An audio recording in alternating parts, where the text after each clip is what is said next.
mahal. Walang iba kundi ikaw. Tama ba? Oo, ikaw lang.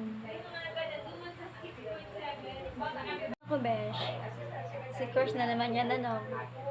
Aminin mo na kaya sa kanya na crush mo. Para matahimik ng kaluluwa mo. Sige na, aminin mo na sa kanya. Kausapin mo na siya. Na totoo, siya yung crush mo. Para wala ka nang tinatago dyan. Dinadan mo lang sa kanta mo dyan. Mag-amin ka na kasi. Huwag ka nang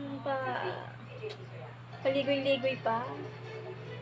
Paano niya malalaman? O, malay mo. Pag nalaman niya, malay mo, may gusto din sa sayo. O, ikaw talaga. May pares na kayong dalawa. Perfect combination. Tawag dyan. Naiiyak pa ako. Hindi pa ako ready mag-amin sa kanya. Siguro pag ready na ako. Nakakaiyak kasi. Baka kasi pagtawanan niya lang pag nalaman niya yun. O, di ba? At least, alam niya na yung totoo, na siya yung crush mo. O, wala ka nang tinatago sa kanya. Di ba? Aminin mo na kasi. Ba't ka naman nahihiya? Maganda ka naman. Hindi ko lang alam sa crush mo. Hindi mo kasi sa akin yung kwento ko. Anong itsura niya eh.